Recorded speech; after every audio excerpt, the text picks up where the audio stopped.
The views and opinions expressed in this program are those of the speaker and do not necessarily reflect the views or positions of any entities they represent. How you guys doing?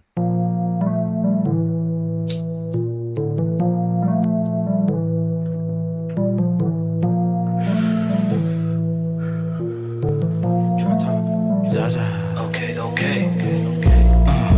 We gon' pull up in some Tahoes. Fill with my niggas and bitches. They don't get money, the motto. Shredding waves like I'm Otto. What's up, guys? What's up? I say what's up! Man, sit your ass down. Back with another new episode of StyleBeasting podcast with your host with the most, Delton Wall. And we're on episode 115? 115. Yeah, 115.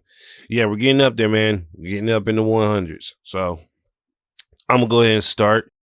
And now, our feature presentation. Keeping faith alive. And I'm going to start off with this little it's not harsh, it's not crazy, but it's been a rough week for my girlfriend. So my girlfriend April had to get surgery on her foot a couple months ago, and we found recently that she has blood clots in her leg and her lungs. Now, the reason why she got the blood clot is because of her having been in her cast for so long and not really getting around, because obviously you obviously can't walk around on a fucking messed up foot. So cool. Find out she had blood clots. Initially, it was in her leg, and I didn't know anything about blood clots. Like, I'm not gonna sit here and say I knew immediately what it was, but after my mom just told me what it was, and that's how we lost her brother not too long ago with blood clots. And it just was, the gravity of the situation was on my head heavy. Not only because that's not only because she's my girlfriend, it's because just like me, she's a big helper in her family. And with her being sick or whatever for these past couple months, I'm not saying I was like I became the man of the house, but I helped out a little bit. And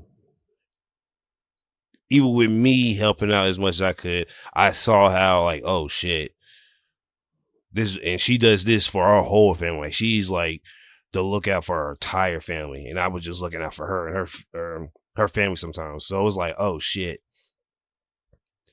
Now I understand, because I did the same thing too. Like, I was helping out my family. I was in Durham, and I was trying to take care of my own bills too. So, like, I understand how taking care of two houses, your family and your own self, is like a lot. So yeah, it's been a rough week for us. She's been really worried because the doctor's been telling her one thing, and like me and her have been driving to Duke and UNC and more regional. Like, it's been through a bunch of doctors and hospitals for the past 2 weeks. But recently, yesterday, when her oxygen levels got below 90, and she's okay. I want to let that be known. She's okay right now. She was a little worried. Well, obviously, because blood clots, because they went up to her lungs too. So it's obviously a lot going on, and she's worried because she might die.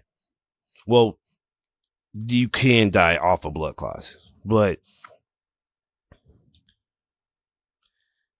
with her being worried, it was up to me to kind of go back to my old ways of being like the more positive Dylan, because like I don't even like, ever since, like I said, like I told you guys last week, I'm taking my medicine seriously. So my mood and the managing of my mood has been a big help.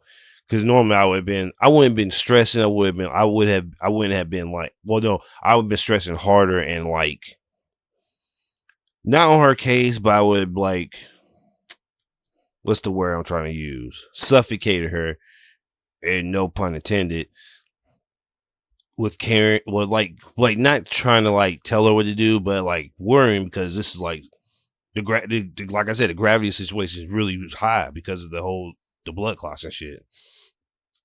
But we went to the hospital yesterday. We found out that the blood clots in her lungs are like really microscopic, because the whole week prior, it was like, I won't say huge blood clots, but they were like kind of big. And she was worried because that being in your heart, a lot of shit can go wrong, and you can like, the blood won't flow right. But we found out that the blood clots in her lungs are like super microscopic, and they don't want to do surgery on it because they can't do surgery because since they're so small. But we have to check out the blood clots in her leg. I think recently my mom found out that she don't have blood clots in her lungs, but like, I think her heart's not pumping blood or whatever, like the fastest, whatever. So it's been like a rough couple of weeks for me dealing with people's medical history and people's health in general. And I'm surprised, and I'm surprisingly keeping it together. And that's what I'm really like thankful for, because worrying isn't going to change or do much. So with me being in this new mode, it allows me to like think clearer, and like not my empathy, but my understanding of the gravity of situations is better. And I'm praying that all the stuff that I talked about with my mom, my girlfriend, and my sister with her eyesight and her carpal tunnel in her hands, because she does hair, so so her having carpal tunnel is not good for doing hair. I just praying for my family and friends, because we're all getting older, and father time waits for no man. And not saying that my family's going to fall out and just die, but as in, we're not as once young as we once was. So we're getting older, and stuff's not working as it once was when we were kids. And that's just how time works. Now, you can't sit there and worry about how time is going to affect you. Now, and I know not because I know because I'm like a super genius, but it's just the way the world is. Sometimes the world gives you a flush, or sometimes the world shits on you. And by flush, I mean royal flush, as in playing cards. But with keeping hope alive, I hope this summer doesn't end up like a fucking heat wave. So spring, I think, spring started, because summer doesn't start until late June 21st. So it's been in the 100, I think it was like 103 like 2 days ago. I'm like, bro, nigga, how is it May and it's already sweltering? Like, bro, I literally went outside to smoke. It's like horrible. And that don't happen until like late June, July, when it starts being that bad outside, when you can't even smoke. And that's another thing too. Being high off weed, and being high in general in the heat is, a horrible idea. I don't even know how. That's why I probably passed out with rolling out, because I was rolling so fucking hard. But yeah, like, this heat is getting bad, bro. I think this already told me that this summer is going to be horrendously bad. Like, if it's 103 now, imagine what it's going to be like in July. So, if I was you guys, drink plenty of water like I'm doing, and make sure to stay out the sun if you're pass out easy or you get dehydrated easy. Correct! And that segues right into my next part of the pod. Terrence Howard and, I don't know why I was about to say Larry June. I don't know why I was about to say that nigga name. Stupid! Joe Rogan and Terrence Howard. Yeah, I don't know why I'm sorry. I'm tired like this. Joe Rogan and Terrence Howard had a sit down on Joe's podcast. It was a lot of stuff he said. Terrence said in that podcast interview that was like, what? Bro, what are you talking about, man? I won't say. I'll say wild shit as in he wasn't saying like stupid crazy shit, but he was like, damn, how should I say that? How should I put this? That's okay. Take your time. He went up there on his Neil deGrasse Tyson type shit. And by that, if you don't know who Neil deGrasse Tyson is, he's a science. Let me look this up because I don't want to say a scientist because he's not a scientist. Okay, astrophysicist. Yeah. Okay, Neil deGrasse Tyson's an astrophysicist and a writer. And you would have thought Terrence Howard was Neil deGrasse Tyson from the way he was speaking. He was basically telling us how the world was formed, and basically just like everybody else went up there and told Joe Rogan more about himself than the public eye knows. Because honestly, Terrence Howard didn't want to be an actor. The only reason he was an actor because his mom put him in some classes to become an actor. And I'm not saying that actors can't be more than just actors. Like they can't aspire to be like research stuff or like become like scientists or whatever. It was just like the stuff he was saying. It was just like it was wild in the sense of like, huh? Like it wasn't wild like he was saying like Batman is real, but he did say, I think it was like something he said that was like crazy, like 1 × 1 = 2, and it was like some weird explanation of how he got to that point. So, and that's what I'm talking, and that's what I'm trying to say. It's not that Terrence Howard is weird and his scientific findings are weird. It's just like the norm of what we learn sometimes differentiates for what the truth is. Like when, like I'll say this for example, we were brought up thinking milk give you strong bones as a kid, when we found out it really didn't. And there are certain aspects of life that are lies that once you get into a different tax bracket and go around different people, the truth might be different from what people of our tax bracket sees. Cap. But sometimes there is, just like there's a far left and far right, there's a far middle. Sometimes when people try to be too out there, it's just too out there. And there was more than just him speaking on a scientific term. It was basically him speaking on people in general. And I think Terrence Howard is, in a sense, like Kanye, and not saying that he's just gonna go on crazy rants and just go say whatever he wants. And in the, like I said, in the aspect of different, once you get into certain tax brackets, the policies and views differentiate. So Terrence might have been researching this for a while and was like, this is kind of weird how this and this works.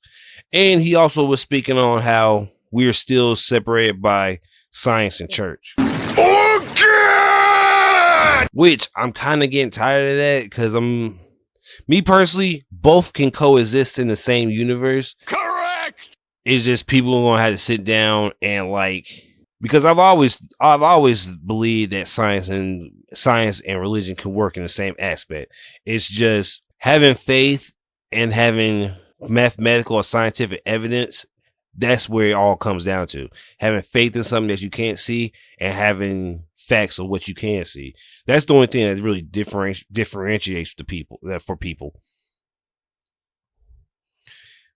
And it's a 3-hour watch. Now, I'm not gonna sit here and say I watched the entire 3 hours. I'm not gonna sit here and say that at all. But I watched a good portion of it and caught the pieces afterwards. So I'm not just like saying that I'm not calling Terrence Howard crazy. I'm just saying his views on stuff is different. And I think that's another thing we have to come to recognize as a people too. We are all not the same. And I know we niggas been saying that for like years upon years upon years, but we aren't.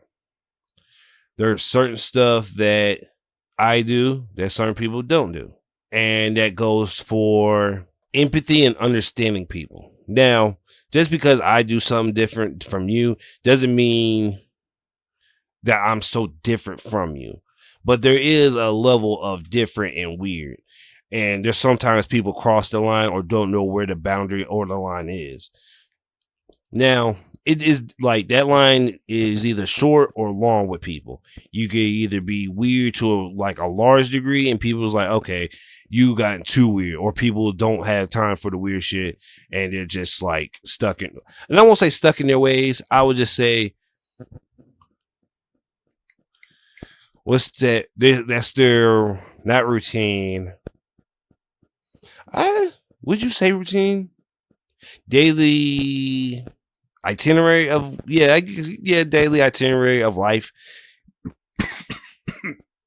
Because if you go around, if I say the sky is blue, you'd be like, well, because of the scientific blah blah blah blah, the sky is really red with the hue of something else because of our eyes and the prism, like shit like that. Like when people start doing shit like that, that's when it starts getting to the point where it's like, okay, it's not science, it's just weird now. But who knows? Years from now, Terrence Howard might be right. And until Neil deGrasse Tyson debunks this, I can't really say if he's lying or he's just pulling his ass or this is just like makeup shit. So yeah, we don't know, and we'll probably never know until this is scientifically put up on a board or deciphered. But speaking of deciphering, a bunch of patch notes for fighting games came out, and it's been a wild week. It's been a wild week for deciphering patch notes and shit, because This ain't it, Chief. Street Fighter got patch notes, and they got, I think certain characters got nerfed or buffed. I haven't seen any nerfs per se. I think the only thing I've been seeing is buffs, because I think they buff Ryu to the point where it's just like he's a juggle god.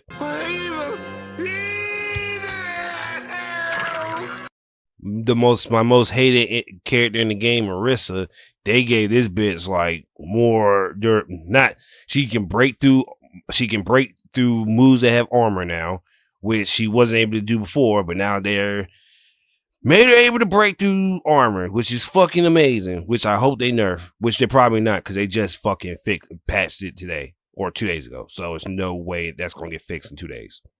Basura. I'm trying to think who else got buffed and nerfed that fucked it up.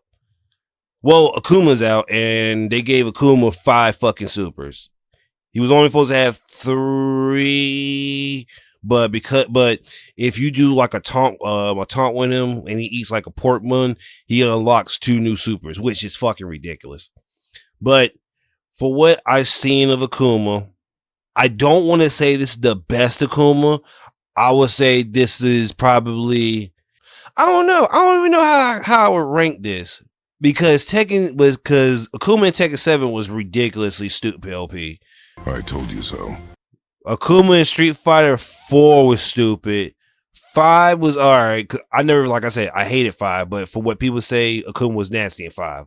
But if I'm seeing for what I'm seeing now, they gave him, I'm glad they didn't give him Air Demon. Thank fucking God. Oh my God, bro. Imagine getting drive canceled in the Air Raging Demon. Oh my God. I would have been heated. But they gave him his frame trap Raging Demon. And I think this Raging Demon might be, I won't say nastier, but you won't be able to jump it. So originally, the Raging Demon is 5 inputs. Street Fighter 4, you were able to knock it down to 3 buttons, because you could tap 2 buttons at the same time and it'll count towards it. But I think in this new one, they put it at 4. So you can still frame trap somebody without doing all 5 buttons. Nasty bitch. But you have to do the drive can't. You have to knock them down, drive rush into a low punch, and then the Raging Demon comes out, and you won't be able to jump. Because I think I seen people practice on it, and I just seen niggas just like, oh shit, I'm gonna jump. You won't jump. And this is how fucked up it is.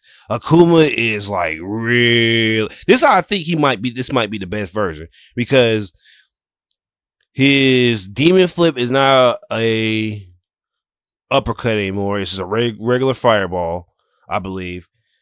The only thing I don't like about Akuma is that his teleport isn't as invincible as it once was, which I can understand, because like, hey man, they gave Akuma too much stuff.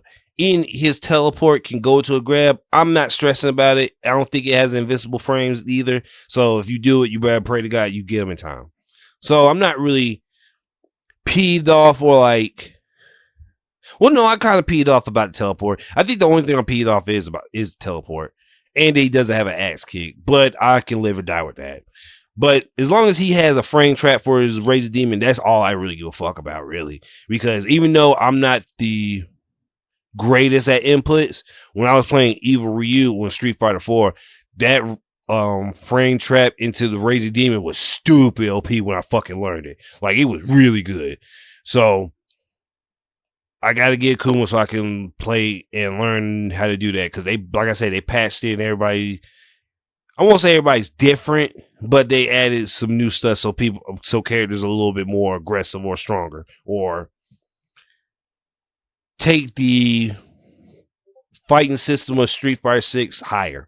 Because I just seen niggas do a standing heavy kick, dash cancel to another standing heavy kick in a juggle, and do Ryu's level 3 into his Shin Shoryuken, which me personally, I didn't like. I low key was like astounded, because I never seen, like, before this update, I never seen that before, and I was like, oh shit, they actually made Ryu like an actual kid character. And I always loved Ryu, but I feel like the first Ryu, like when the Street Fighter 6 came out, I feel like he was, I won't say a basic character because he had more stuff, but I would say he was probably the best basic character.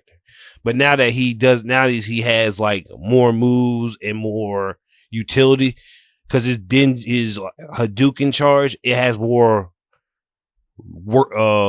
combo ability now, instead of just setting up for her a Denjin Hadouken and niggas gotta block it. Let that nigga know! So I definitely gotta get that up. What else? Guilty Gear released that vampire character they always have. I forgot his name, but he looks cool. I think I want to get into Guilty Gear. I just don't.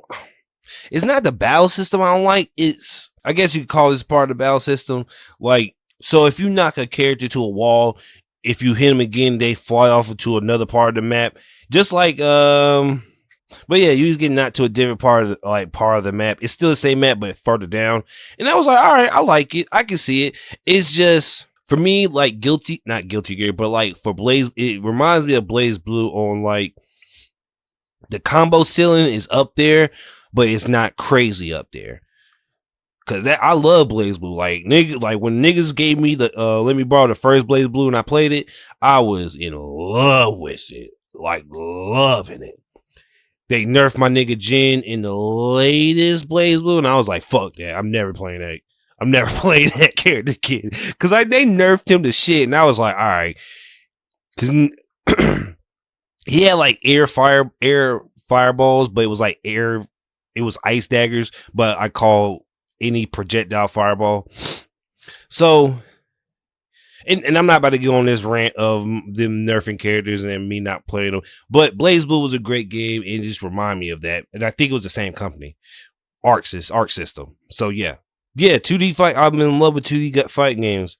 Now, like I said, back to his balance patch. With Akuma being the last of the season 1 characters, that ends the first batch of spoilers that we got from Street Fighter 6. Because after that, we don't know what's coming next, or we don't know who's the next character for Street Fighter 6. There's a bunch of, well, not rumors. Me personally, I hope it's Makoto. Even though I fucking hate that big-footed bitch. Like Makoto, like I'm not even like niggas that play Street Fighter 4 know when Makoto was on the screen, boy, you better pray to every biblical being in the motherfucking world. Because if that bitch do a short jump, heavy kick over you and you block it, oh my God. Boy, nigga, see, nah, they don't need, Makoto don't need to be in this game. Ibuki don't need to be in this game. Maybe. Adon, say God,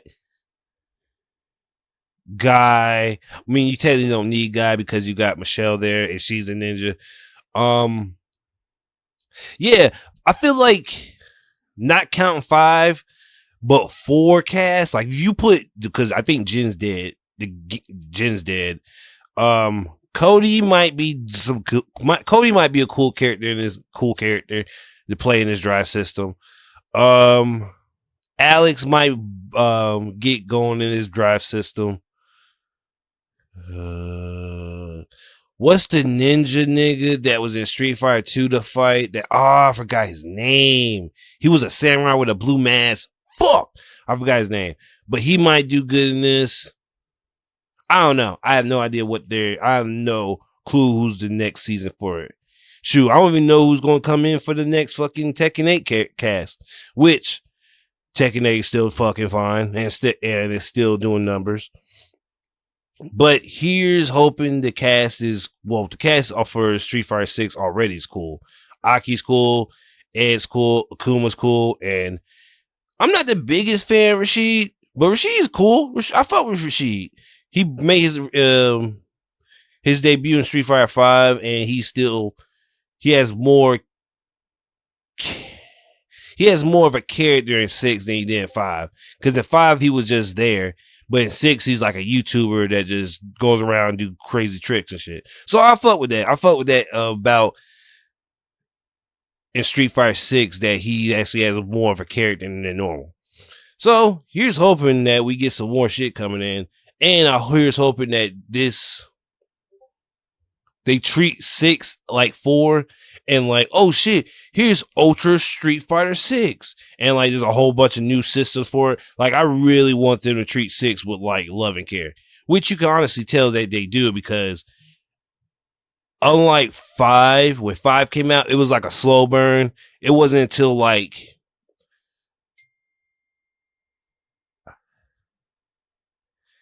I'll say probably the 3rd patch of new characters that came out and that niggas was fucking with. But until then, niggas won't really fuck with Street Fighter 5. And if they were only doing it because it was literally Street Fighter 5 or bust. Because no other fighting game was out that time that was that good or good at all. Because Marvel vs. Capcom Infinite was garbage as fuck. That garbage. Sure. And I think they're trying to do just like the modders for Marvel vs. Capcom 3, people are going inside of Infinite and fixing the textures and adding stuff. Like people, and that's another thing too. I want to thank the niggas that mod games, fighting games, and keep it going for all this time. Because people who are modding Street Fighter or Marvel vs. Capcom 3 and putting in all these new characters like Blade, Cyclops, Nero, Resident Evil 6, Wesker's son. Who that? Who in my house? And if I'm not mistaken, I think they're planning on adding Rogue and Sakura in. So it's like a bunch of characters they plan on adding in. And I don't know if the modders are going to hear me speak on them in a positive light. But if you do, then shouts out to you guys. But off of video games and life, let's get into the music section of the pod.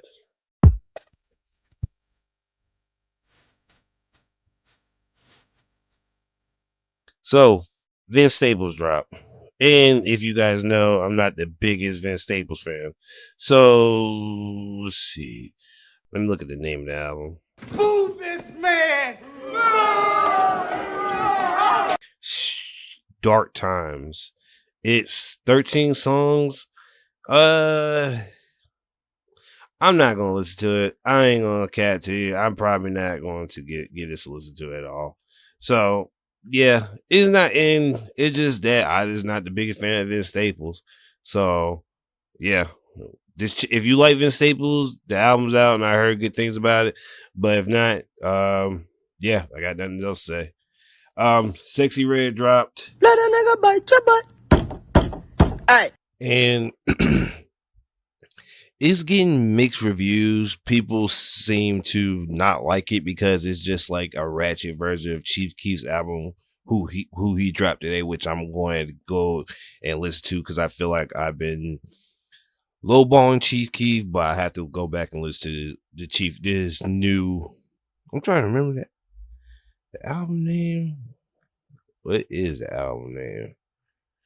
I don't even think I downloaded that shit. That's the crazy part. I know damn well I not download Chief Keef's new album. I hope ISIS kill just you, son. That ass. I did not. Wow. I am disappointed in myself. But yeah, okay, I'm back to okay. Now that I download it, now I can get to it. But back to Sexy Red. So I don't listen to Sexy Red like that. I'm not even gonna like cap and say I do. But from what women tell me, they like this. Well, yeah, if I'm looking at it, I can see women like these kind of songs on their ratchet modes. And there's some good, and there's some songs on here that's actually pretty hard that I think that women will like. But the mass populace of people listening to Sexy Red, I don't think it's there. But I think it's still a good number to have. I think she has like a good following, and she's getting that early Cardi B recognition when Cardi B was acting basically like she was still from the Bronx. Like she's still new, so she's not going to like evolve just yet. Like she just came out like probably like 2 years ago. Like seriously, so she still has time. But she has 14 songs. She has really just 3 features, and the craziest, well, not craziest feature, but she has Drake on here, and it's weird and funny that he's on this because of like the whole Kendrick Lamar saying like, "Oh, you're on Sexy Red, just trying to be a bad bitch," and it's crazy that he was on the song. But it's even crazier because he used the BBL Drizzy Metro Boomin diss instrumental in his part of the song, which is like, okay, I see where you're going. Now, me personally, I fuck with it. I like it because he flipped the BBL Drizzy, and instead of saying he got BBL, they call him BBL Drizzy because he just pays for women to get their body done, which is a cool flip on it. But like the mass populace don't like the song, and that's par for the course. He's getting the same treatment that Meek Mill did. So You got knocked the fuck out.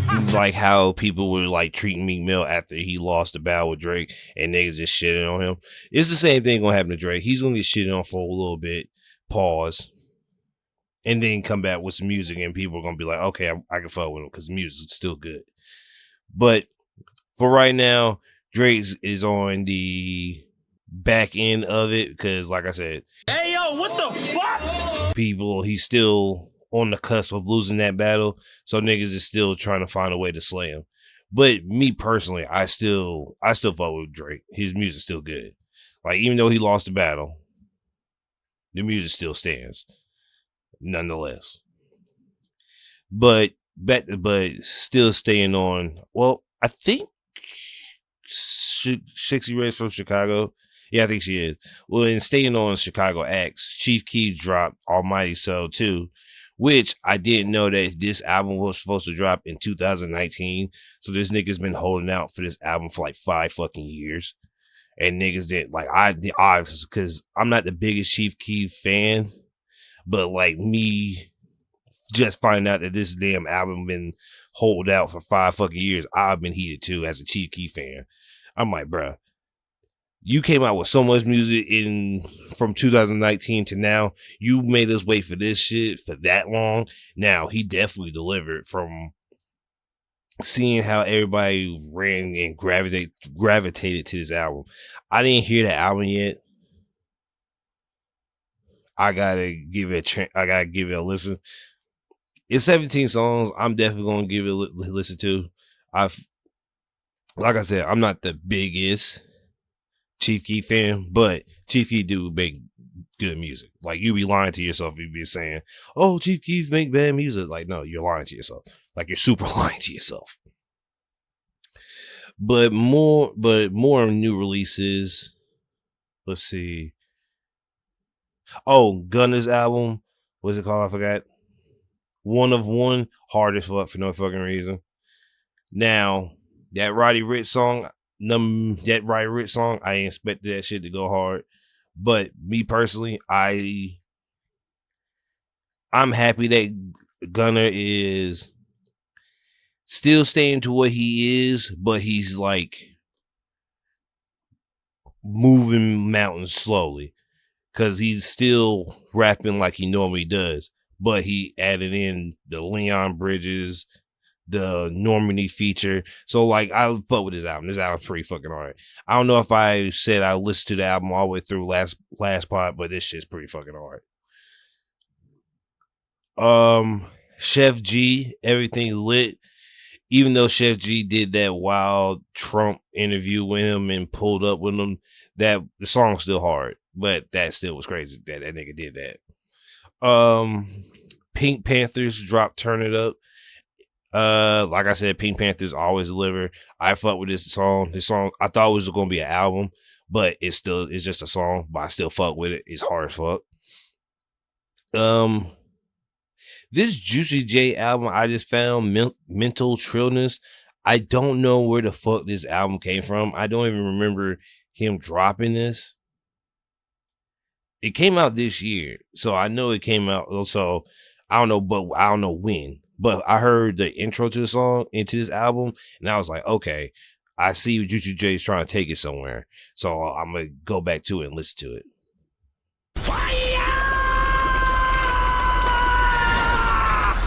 Baby Tron and BLP Kosher dropped a song called Pro Open. And like I said, these two together make good music. If you don't know that much about BLP Kosher, he's a white Jewish Florida rapper. He has wicks. He's fucking hard and pause. And yeah, he just makes good music. Babytron, I always preach Babytron makes good music. So there is no neither here nor there for me telling you if his song is good, because the song's fucking fire. Zay HD dropped This Bitch Is Jumping. It's 5 songs. I haven't heard it yet. I think these is all new songs, because I haven't seen on him post or perform these songs at all. So I'm gonna give this a listen to.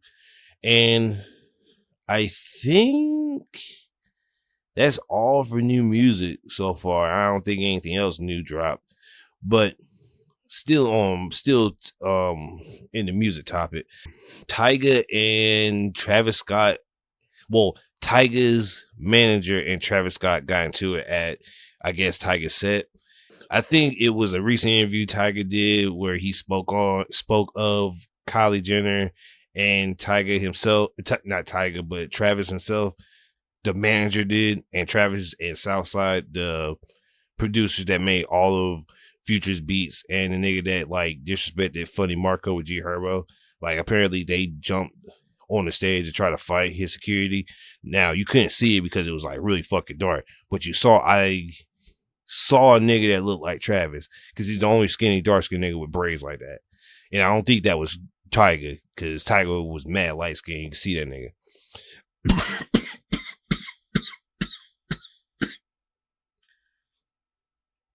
Sorry. But yeah, that was I don't know what's going on. It's been like honestly, ever since Cat Williams did that interview with Shannon Sharp, everybody that had beef is coming up and just saying that we have beef. Or not even saying they have beef. Niggas is just scrapping in the middle of the fucking anywhere. So yeah, 2024 is a year of beef. So if you got beef with somebody, you might as well air it out now. And still sticking on beef, pause. What the fuck? Well, hold on, no, this is not beef. This is technically P. Diddy. A video of P. Diddy in 2006 assaulting Cassie at a hotel resurfaced. And even though the state of Los Angeles can't charge P. Diddy for that crime because it was so long, it was like 8 years ago, the video doesn't help P. Diddy's case along with the apology he made. Like, if you watch the video, bro, that nigga is a monster. Bro, Cassie had her bags packed, dipped off, and tried to get on the elevator. This nigga P. Diddy came out in a towel. This nigga probably was still in the shower. Saw that she wasn't in the room, chased after her, slung her by her head to the ground, and kicked her on the ground like 3 times. Like, if you remember the scene where Blade kicked that vampire 3 times in the first Blade movie and kicked that nigga in the air, bro, he did that shit to her. I was like, damn, bro. Like, Cassie's not, like, let's be real. Cassie's not even that, like, she's pretty small. So for you to like kick her like that and like to kick her like that, bro, that's like nasty. Like, hitting women is crazy, but bro, that was like crazy. Cassie's not even like have no body on her, like no muscle or no kind of fat on her. And you kicking her like that, like, bro. Oh, copycat make believe wannabe G.I. Joe never was a street gangster. And that nigga apology was like the worst apology of all time. Like, I heard it and I was like, bro, not only does this sound like a publicist wrote this is like too late. Like, it's too late, bro. Like, it's really just too late for you, Diddy. Like, you're just gonna have to like take this and just eat it. Pause, because it's like ridiculous, bro. At this point, there's no coming back from this, Diddy. Even if you didn't do the other stuff, you assaulting Cassie does not help your case at all. They're like, to have the public on your side, like, I'm a bad guy, but I'm not that bad. But like, no, this doesn't help you at all. So sorry, you fucked P. Diddy. You whatever you gotta do so your kids can like survive. I would do that, because when you go to court, it's gonna be a rough day for you, like a rough day for you. But speaking on rough days for people, Nicki Minaj was arrested today in Amsterdam for having weed on her, and no more information has came out besides that, because it's just weird, because it's like, unless that she was bringing weed to Amsterdam, which that is probably not good, because obviously you can't traffic weed in the plane. So niggas is probably like, oh shit, yeah, like, oh shit, you have this on you. Because if you watch the video that she posted, because I think she was on live, she was talking to policemen and just telling her like, hey, you can't have this, and how am I going? And she was like, how am I gonna make it to my show? It was like, hey, you guys are gonna make it to your show. But like, the next clip you see is the policeman locking the door on her, and I'm like, huh. That's like weird, because I didn't know you could still have your phone while you were doing that. So it's like, okay, I guess her show got canceled. But I guess more information will come out when more information drops. And knowing her, she's probably going to make a big spiel on it. So knowing that she hasn't released any information yet, it's probably her getting ready to drop a bomb on us. Or if she doesn't make it to her show tonight, the next show, she's going to drop a bomb on niggas. And dropping bombs on niggas. Live Nation is getting sued by the DOJ. Amen. And this is coming from the New York Times. So, U.S. calls for breakup of Ticketmaster owner. Accused of violating antitrust laws, Live Nation Entertainment faces a fight that could reshape the multi-billion-dollar live music industry. So, the Justice Department on Thursday sued Live Nation Entertainment, the concert giant that owns Ticketmaster, asking a court to break up the company over claims it illegally maintained a monopoly in live entertainment industry, which that probably makes sense because I think other than Live Nation, and I think, Live Nation and Ticketmaster being the only two ticket companies, that is a monopoly because nobody else does it besides those two. So, damn, they're getting hit with a monopoly lawsuit. Oh, shit. In a lawsuit which is joined by 29 states. Shit. The District of Columbia, the government accuses Live Nation of leveraging its sprawling empire to dominate the industry by locking venues into exclusive ticketing contracts, pressuring artists to use its services, and threaten its rivals with financial retribution. Those tactics, the government argues, have resulted in higher ticket prices for consumers and has stifled innovation and competition throughout the industry. The suit asked the U.S. District Court of the Southern District of New York to order the divestiture of, at minimum, Ticketmaster and to prevent Live Nation from engaging in anti-competitive prices. It's time for fans and artists to stop paying the price for Live Nation's monopoly, Merrick B. Garland, the attorney general, said on Thursday. It's time to break up Live Nation Ticketmaster. The American people are ready for it. And I can support that shit too, because in the recent probably 2 to 3 years, there's been like a ridiculous price gouge on tickets. Like I think a SZA concert was like $300 for Ticketmaster. I'm like, bro, that makes no sense. Like, why wouldn't this ticket be this high? Now, if it was Beyonce, I understand. And they're probably going to lower them prices too. And I can't wait for that shit too, for them to do that too. Because now, instead of having to pay like $300 for tickets, you only have to pay $100 or probably $80. So, yeah, thanks government for doing the right shit. I appreciate you guys doing that. So, for once, the government is looking out for us. For once. But that's it for music. I think I'm gonna go ahead and go into the anime and TV. So yeah, I put anime and TV together from now on. So let's get into that.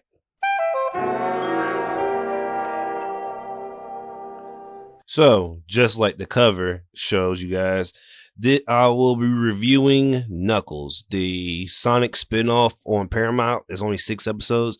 Only watched the first 4, and I got sidetracked on shit. So I didn't watch Sonic 2. I know. I didn't see the shadow. Move this man! End credit scene until like years later, but I saw it. Whatever. So me hearing Knuckles with the Idris Elba voice acting wasn't really until I watched Knuckles for the first time. And I thought I was used to it, but I'm not. I was watching and I'm like, damn, this voice don't sit well with me. Like it don't match. Shut your mouth, jabroni. And it doesn't really match to the Knuckles that I'm used to. Because I'm used to the Sonic X or Sonic Heroes Knuckles. And they wasn't British. Like, Idris really let his British side out in this voice acting. Because honestly, you can't even tell it's Idris the way that it sounds. And I'm like, okay, now I will give it a pass. Idris is funny as fuck as Knuckles. I'll give you this. They show more Knuckles being funny than anything, because the first episode was Knuckles fucking beating up the damn construction crew and taking niggas Doritos. I'm like, bro, come on now. Are we really going to make fucking Knuckles weakness Cool Ranch Doritos? I know they made Sonic's. Well, I don't know if they still going with that hot dog trope that Sonic loves hot dogs for like I don't know what reason, just like Garfield loves lasagna, but they really try to sell that Doritos Cool Ranch. I was like, if I got jumped by a red echidna with spikes on his knuckles for my Cool Ranch, bro, you can have these motherfuckers. I don't even want them if you're gonna beat me up for Cool Ranch. I really don't. But going off the episodes I've seen, it's the main character from the movies, the white guy's friend, and how he wants to be like cool and like he wants to be seen as a cool guy and not just a loser cop that he once was, because now he's trying to be a professional bowler. And the main focus of this show is really Knuckles trying to come to grips that he's on Earth now, and he's like, he's still a warrior, but you could be a warrior just like Sonic, how you could be a speed demon, but you can be accustomed to Earth. Like, he's still not accustomed to how Earth works. He's still trying to be an echidna, a warrior echidna. And he's trying to teach the cop, I forgot the cop's name, how to be a warrior in his own way. And it's even fun. It's super funny because I think Knuckles get kidnapped by these agents, and one of them is Kid Cudi for some weird reason. And the cop guy had this whole fucking monologue of how, imaginary monologue of how he was going to take down Kid Cudi and his white lady and save Knuckles. That shit happened nothing like he thought. Like, it was completely opposite. It was hilarious as fuck seeing that. But seeing Kid Cudi in this show, I was like, That's a great idea. But it was funny because Kid Cudi still, he was trying to be a badass. Like, oh, I'll be whooping niggas' asses. But he's like low-key a mama's boy. And I was like, okay. So they gave him comedy and not just try to be a hard-boiled assassin. I was like, okay, cool. Because I can't see Kid Cudi just coming out of nowhere. And if you are acting, if a nigga that looked like Kid Cudi came up to me and was like, I'm about to rob you, nigga, I'm beating your ass. Africans, I just beat the fuck out of a Mexican. No nigga that looked like Kid Cudi is whooping my ass. On God. I'm being dead serious. But I'm on episode 4. There's like 2 episodes left.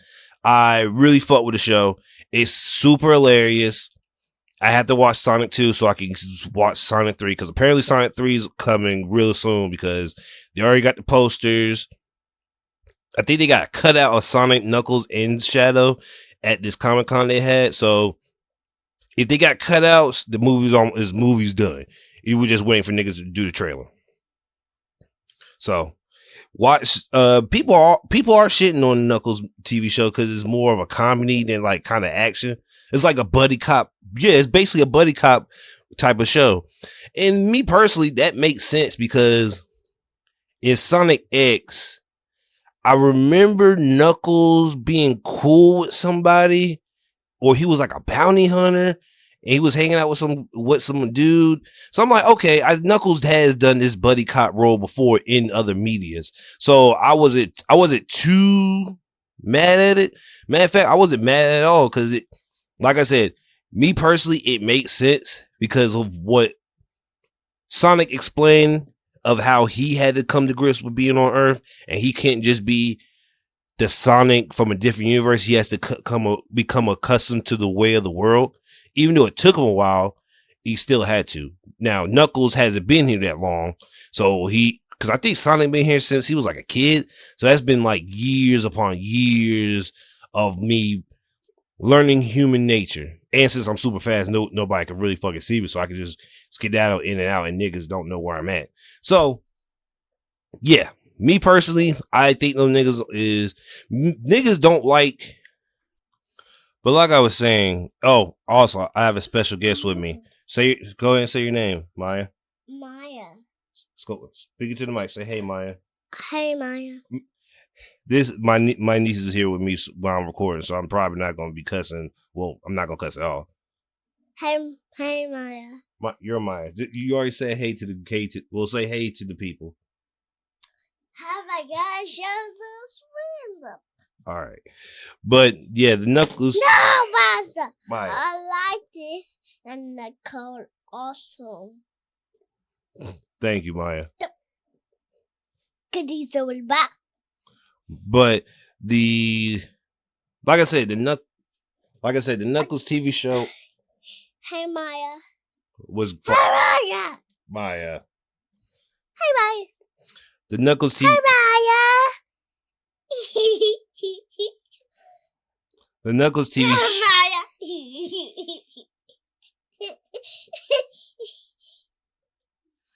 Love you too, kid. Hi. Okay. Hi, Maya. Can I get this out first? No. Hi, Maya. But like I was saying. Back to you, Nancy. But yeah, aside from my niece, the show 4 episodes out of the 6, love it. I don't understand why people are hating it. I really don't. I think people are fickle with everything because people wanted more Sonic media, but when we get more of it, niggas act like it was the worst thing ever, which it very much wasn't. Like, Knuckles is not bad. I don't know what's wrong. I don't know. I don't know what's wrong with people, but great. It's a great show. Check it out. I'm on the last 2 episodes. You guys should definitely watch it. Now, back to anime. The prequel to Ultimate Muscle comes out on my birthday in July 7th, and I think it's an anniversary because I think Kikuman or Ultimate Muscle is on the 30th anniversary if I'm not mistaken, and I think the manga is still going. But for people who watched Ultimate Muscle, this is the prequel to Ultimate Muscle. So when you saw the cowboy nigga and I forgot the main character's name in Ultimate Muscle, when they become friends, this is us finding out why the cowboy nigga's father and the main character of Ultimate Muscle's father became friends and the adventures they went through. So it's going to be a very, very, very interesting turnout because I don't even know how Ultimate Muscle ended. So we might get an Ultimate Muscle reboot because I don't see a reason why they're doing Kikuman, but they're not going to do Ultimate Muscle. That makes no sense. But who knows? And they might I think they're going to get rid of the racist undertones in Ultimate Muscle because Ultimate Muscle came out, Kikuman came out like years ago. Like, I want to say like around World War II. Well, no, it wasn't that old. Well, 30 years.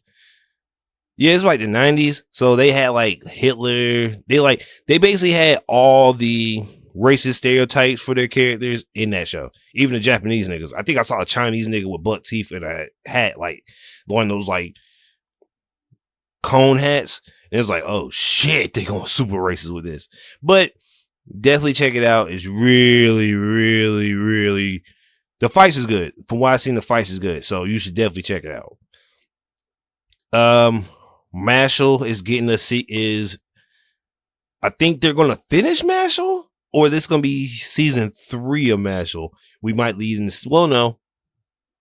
This might be the end of Mashal because Mashal is only 162 chapters. So we might get the end of it soon, which is crazy that we're going to get that Mashal is going to get finished. And it's already, people love Mashal, but for it to finish before One Punch Man, even though One Punch Man is still ongoing. And the reason why Mashal ended because people didn't like it, which is really weird to me because, it's weird, but I understand it. Because seeing Mashal animated, I could tell that it's way funnier than non-animated. Because they added more jokes in, and I don't know. I guess seeing it animated is funnier. I don't know, but we don't know when, but it's coming soon. Togen Aki or Blood Oni comes out next year. And they got a trailer for it. They only show like bits and pieces of the first chapter, but for what I think they show a little bit of the characters. Boy, let me tell you something. 2024 was packed with good manga, but good anime. 2025 is about to be stupid, bro. When this comes out, like I have to read it. I still have to catch up because I think I'm behind, but it's gonna be amazing, fucking amazing. Sakamoto Days, that trailer got released. Amazing. It looks so good. It looks like Anime Jane Spy. It looks like Spy X Family without the family. So it's just spy shit. And matter of fact, no, it's just Wanted, the animated series. So if you ever seen Wanted, this is literally the anime series for you. And if you love Wanted, the video game too, you have to watch this. This show is so fucking good, and it's so I'm behind like maybe 100 something chapters, but boy, let me tell you something. The chapters that I've seen people post, oh my god, when we get there in the anime and when I get there in the manga, boy, let me tell you, that shit's gonna be heat. But Sakamoto Days comes out next year. They haven't released, like, I think they say the winter or spring, but for what I've seen, amazing. Let's see. What else in TV and anime? Damn, I could have sworn it was more. Oh, Berserk comes back next year, the anime. Now, I know this is like the 4th time them trying to do Berserk, the anime. But from what I've seen, and I think for what I've seen, they're gonna do the entirety of the Black Swordsman arc. And by that I mean there are certain arcs in Berserk that they didn't show because of how much death and how much shit that wouldn't be very tasteful in some people's eyes. So for what I've seen, it looks good. I'm not the biggest fan of Gus's voice actor in this new one. I'm like, I don't know, but I have to hear it. I'll have to wait to see it animated to hear it. But yeah, 2025, there's a trailer for it. They showed from what I've seen, they show the first arc of Guts when he fucked that demon and he killed it. I think we might see the Bumblebee kids, which if we see the Bumblebee kids, that's going to be crazy. That's going to be crazy if we see those kids. You saw when Guts and Griffith meet back up after the eclipse. And and this is before Guts gets the armor. This is like Guts brand new with the sword, with that sword. Like he just got that sword. He just got his arm back from the first eclipse. So he just a normal nigga at this point. Even though he's still a normal nigga. What else? My Hero season 7's out. And I think the newest episode is them finding out who the snitch is after all this time and seeing what he knows. So people who you just watched the My Hero anime, I know you guys completely forgot about that snitch. People and us manga readers, I totally forgot about that nigga too until they mentioned it. I was like, oh shit, I forgot there was a snitch. Nigga! That's how much I forgot, because it was just nothing but niggas getting snitched on. And I think that's it for anime. I don't think it's really that much. I ain't checking any new anime that came out, so I don't know. Hold on. I'm behind on Kaiju number 8. I think I'm an episode or 2 behind on Kaiju number 8. And I think I'm about to finish Harem in the Labyrinth. And if you know what that is, don't judge me. I know, don't judge me. Fuck you guys.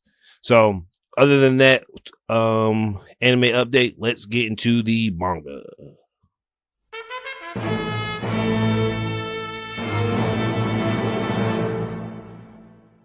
So it's been a packed week for manga, like ridiculously packed. So I'm gonna start with One Piece. So last time I was recording, I told you that Vegapunk was going to tell us the history on One Piece. Well, he pseudo did and pseudo didn't. Basically, what he told us that the government's been lying to us this whole entire time. You shut your lying nigga lips up. He told us about the voice century, on how Joy Boy of that time lost a fight against the Marines, the world government. And a couple of the people were confused. I'm like, oh shit, we didn't know this. And the Gorosei are losing it. The Gorosei are not even trying to hear this. I think the bird Gorosei, the nigga who was trying to destroy the recordings and found Vegapunk's brain just sitting there, he's walking around shooting Conqueror's Haki out of him because he's pissed. Like, all of them are pissed because they're like, Vegapunk is talking too much. Now, some people don't believe him because they think he's crazy. But the people who are at Egghead right now are seeing that, hey, maybe Vegapunk's telling the truth. Because not only did he mention that the reason why this is the same thing that happened 1,000 years ago is happening again. And that I think either 200 or 400 meters of the ocean has risen since that 1,000 years. Or I want to say, the 1,000 years that's since the last. Well, no, I'm trying to think. Let me put this in order. The world government has a ancient weapon. They have Uranus. Because if you look at, I think it's like chapter 121. Enel, the lightning god from Skypiea, is looking at a wall, and if you look at the wall, you see the mother flame at the top left. So that tells me what Enel's looking at is the 4 ancient weapons, and the world government apparently has Uranus all this time, which probably thanks to Emu or a replica of Uranus. And it's because of Uranus that the water is going so high up, because if I'm not mistaken, Uranus destroying islands and like leaving giant craters is raising the water up, if I'm not mistaken. But from what Vegapunk says, the world of One Piece is right now, they're living above the kingdoms of old. So if you look underneath the waters, you'll see like kingdoms and shit. That's the old kingdoms before the water risen. So it's like, damn.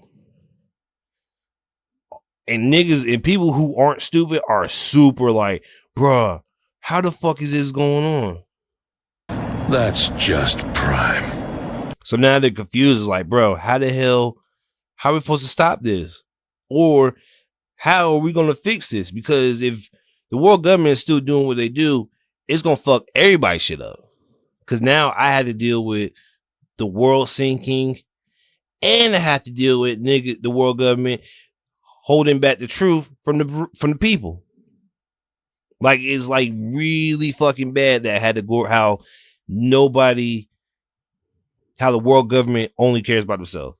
Like, it's so fucking sick. And the fucking Celestial Dragons, because the Celestial Dragons told them to shut the fuck up. So I know this shit is true. And if I'm not mistaken, the reason why Mary Jones is on the red line, so they can evade the fucking rising of the water. So if I'm reading the room right, the Celestial Dragons is just like that preacher in Houston who didn't let people into their doors when the place was flooding. If I mark my words, before the end of One Piece, Mary Jones will start the flood. Well, no, by that time everybody be dead because Mary Jones is too fucking high up. So yeah, by that time everybody be dead. So yeah, I can never mind take that back. You can't flood to Mary Jones because then everybody would die. So yeah, it's gonna get really weird because I don't know what the fuck's gonna happen. And we'll also get remnants of Zunisha and the robot, which are friends of Joy Boy. And since fucking the minks are listening, Zunisha's listening too, so she knows what's going on.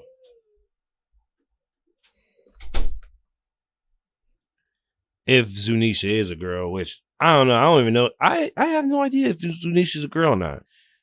I don't know. But with that, everybody's hearing what Vegapunk has to tell them. Now, I don't know how many people's gonna believe him because for what some of the people are, they're like, no, he's talking crazy, and they don't believe him. But more people who smart, it's just like in the real world. When people when people tell the truth, sometimes people don't believe them because it was like it's too far fetched and it's probably a conspiracy theory. But this is not a conspiracy theory. I'll say that right quick.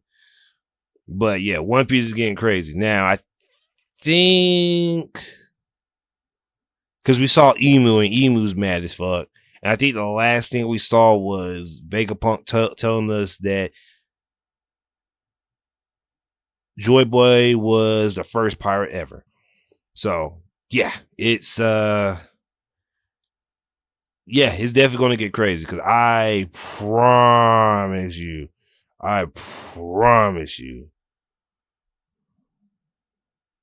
if we see what Joy Boy actually looks like, I'm going to lose it. Especially if it's a cool looking nigga and not just a weird nigga. Hopefully not. But moving right along, My Hero came out, and this might be a little hindsight and this might be a little too early, but damn it, that might have been the greatest My Hero chapter of all time. Boy, that nigga Deku was the realest nigga on page. Now, like I said, well, I didn't say it, but Deku beat Shiggy. But not without the help of, well, he beat All For One with the help of Shiggy. Because I think Shiggy could have came back, but I think he used his powers to get, like, not come back. So when Deku hit him with the mightiest of punches, it shattered him into pieces. Now, I think Shiggy fully accepted his role that he needed to die because he couldn't just live on forever because that nigga was, like I said, nigga's a monster. He killed everything, and it's too late for you to get your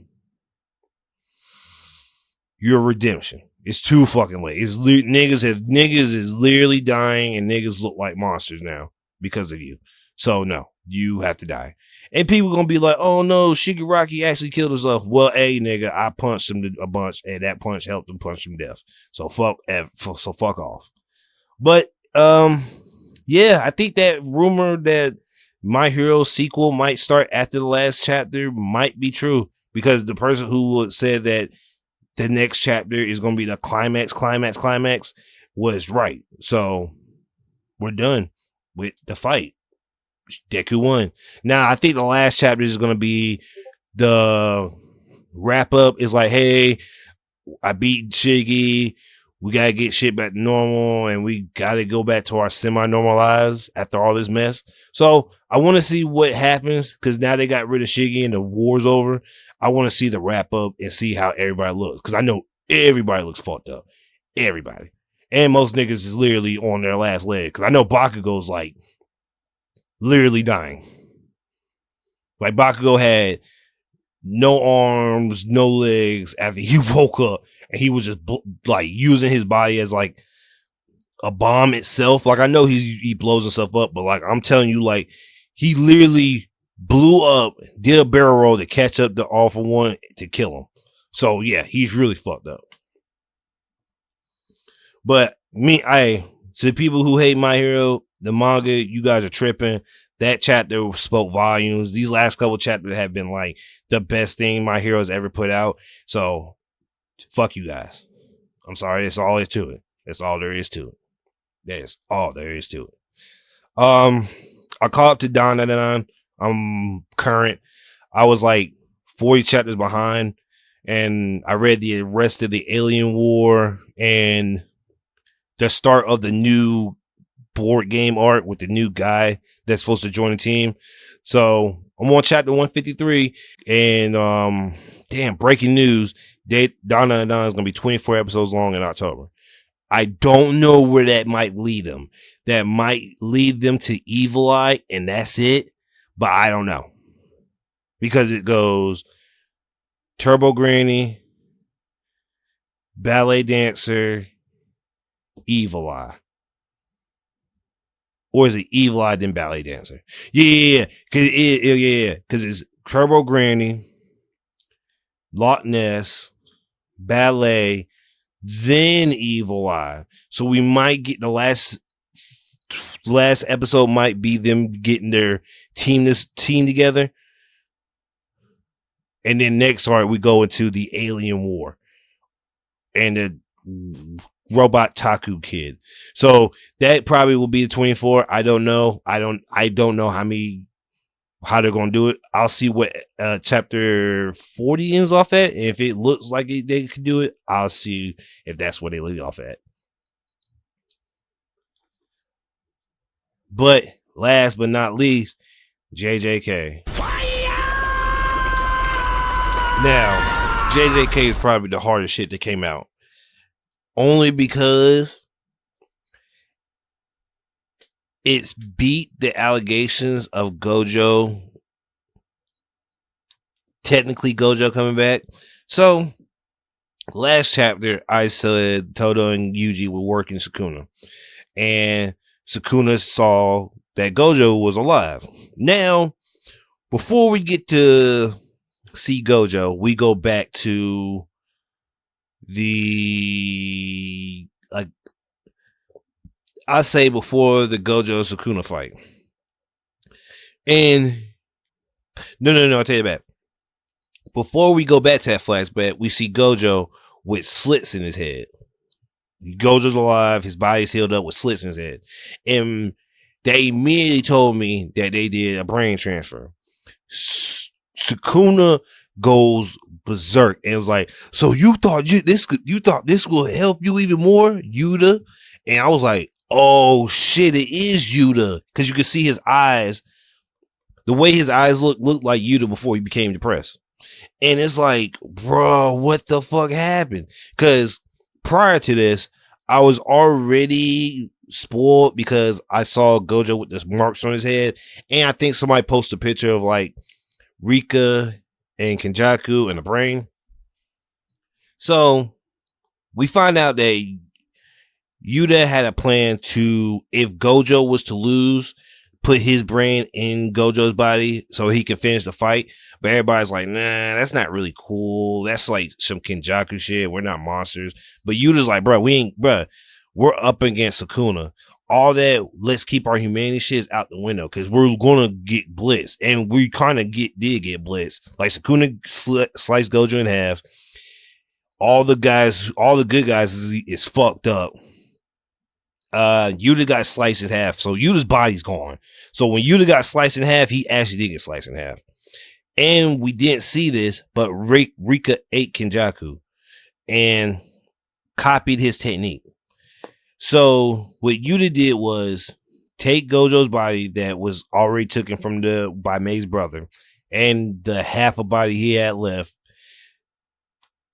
Soko, Gojo's childhood high school friend, put him under, swap brains with him, and for like 5 minutes he could copy Gojo's 6-eye move because it's just like Naruto is a Kekkei Genkai that's passed down. So I don't think you can activate it just because you have his body, or even if you did copy the move, which I hope they explain. I had to reread it because I'm confused, because when Yuta beats Sukuna, is he gonna have the 6-eye with the unlimited void forever, or after that 5 minutes he just goes back to Rika and the unlimited blade works domain he had? So I don't know what's going to happen, but from what I've seen, Sukuna's all in on Yuta, and me personally, I'm like really can't wait to see it because Yuta and Sukuna opened their domains again, which I hope it's not 10 chapters of domain expansion. I swear to God. That whole domain fight between Sukuna and Gojo was so fucking aggravating because it was like, it was an explanation. It was just like Hunter x Hunter, how they just explain shit, and it was just overlapping shit, because Sukuna's domain doesn't have like a field around it. So it's just out, but Gojo's put you in a circle. So I don't know how this is going to happen again because they're not done, but they're both low on energy. And I think Todo and Yuji still going to be in this fight because shit, Todo can just keep on using his domain. I don't know if Todo can use his domain, his technique in a domain, and I don't know how this is going to go because Sukuna was in Yuji when he had to do a domain inside domain. So I don't know how that's going to work if niggas touch him. But I think this might be the opportunity to get Megumi out.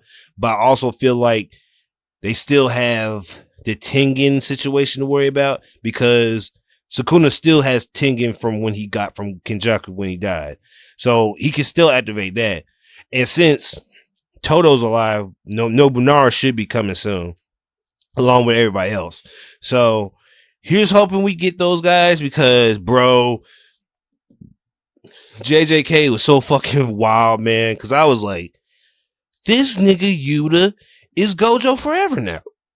Unless they kill Yuta in Gojo's body, which would be fucked up because that's 3 times that nigga lost. Gojo lost, Yuta lost, and Yuta in Gojo's body will lose. That's 3 times. So I don't think I think from here on out, Yuta will be as Gojo, but I don't know. It might be the Kakashi Hagate thing where I'm still that nigga.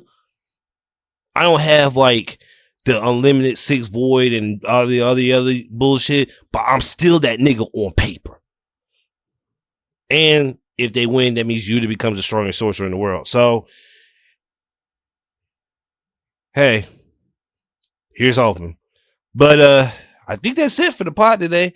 I appreciate you guys listening. It's been a hectic couple of weeks, man, but I appreciate you guys for listening. The grind's never ending, and I'll see you guys next time. C'est la vie. Peace.